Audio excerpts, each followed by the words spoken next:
Hi, I'm Whoopi Goldberg, and we're in New York City today for a very special occasion. Now, how special is it? Well, it's not every day that you can get William Shatner, Leonard Nimoy, Patrick Stewart, and Jonathan Frakes together at the same time in the same room. And we have managed to gather them together for what we are calling a Star Trek Summit.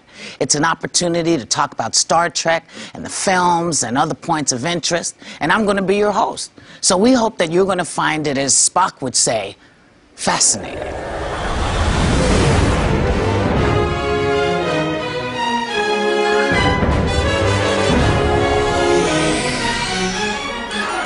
Long. Prosper. Feature. The line must be drawn here. This far, no farther. The Nexus was like being inside Joy. It's been an honor. Who am I to argue with the captain of the Enterprise? To family. My friends, we've come home.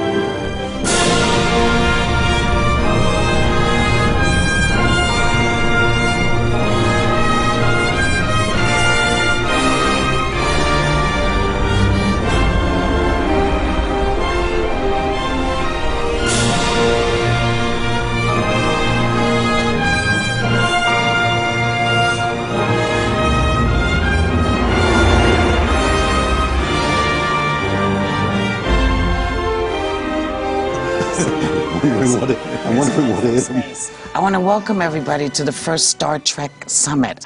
First. But before we do anything else, have you all ever just sat down and hung out like this before? Is this the first time everybody's been together? No. You guys must have hung out. Well, you looked like you were hanging out. Yeah, we were loose. Loose? And Lenny and I have hung out. We have hung Lenny. out, yeah. And I've hung out with Patrick. Yeah, and we hung out longer than you hung out. If I hung out with you, and I hung out with him, and you hung out with him, then you and I hung out, which means you hung out with him. I've hung out with you, and now I'm hanging out with you. Billy and I have spent some hanging time. Yes. We have. Now, this is the first time I've hung out with you two, though you had a huge part in my life, which I'll get to later on. Really? I want to hear that story Yeah. told. I've read this story. It is the truth. Tell it now. Yeah, Shall yeah. I Go tell you with how it. I ended You know up this story? with Star Trek? Yeah. Because when I was a kid growing up, there was never any black people. There were never any black people in the future. Yeah. There were never, when you look at all the sci-fi movies, there were never any black people until Star Trek. Right.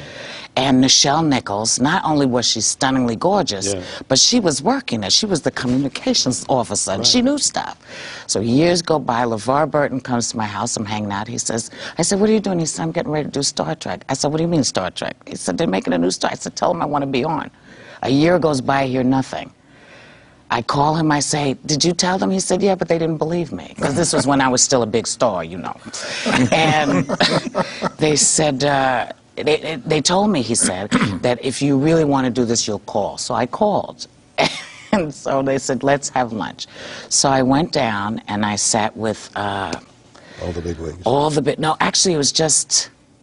Rick Berman, Gene Roddenberry. Just Gene and Rick, I think it was. And Gene sat and looked, and he said, well, why? And I said, because you're the only way I knew I was here.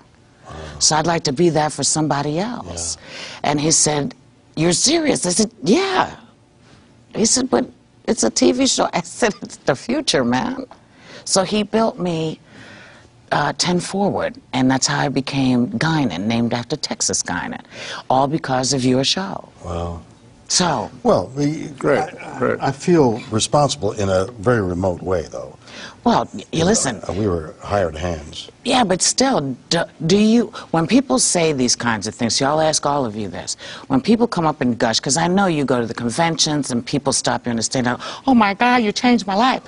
That was electric. Did you feel that electricity? I did, but I was ignoring it because I know your wife is here. Yeah. Do you ever think to yourself, now come on, it's enough with this? Or does it always take you by surprise that people have been moved? When could it be enough? When they start touching you?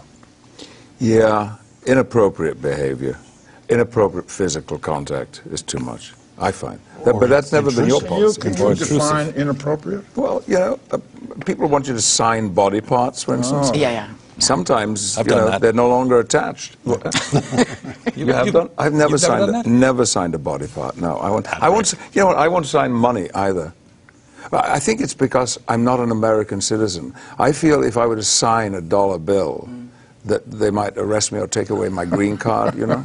So I won't sign money and I won't sign body parts. You may want to reconsider the body parts thing. Why? You've signed body parts, I bet, haven't you, Bill? Seriously, I'm flattered when people say you've affected my life. I'm flattered by it.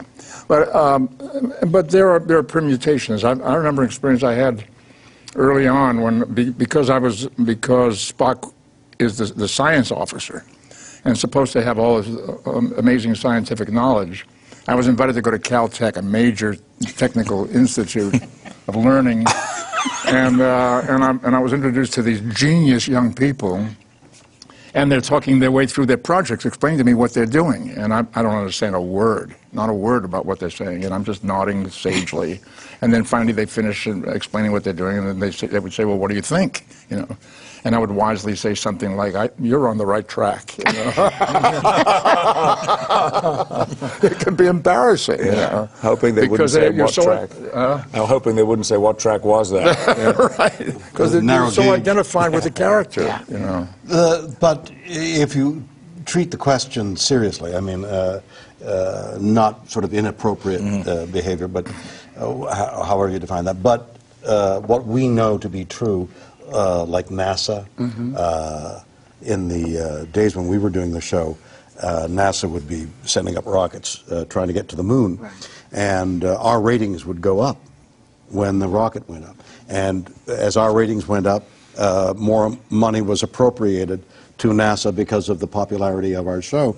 And so from time to time, one of us would be invited to a rocket lift off, and it was extraordinary. And I was invited to see the LEM, the lunar module, and in fact got into the lunar module with all those people there. As when I came out of, well, I was in the lunar module. I've told this story before, but it's, I suppose, not inappropriate here.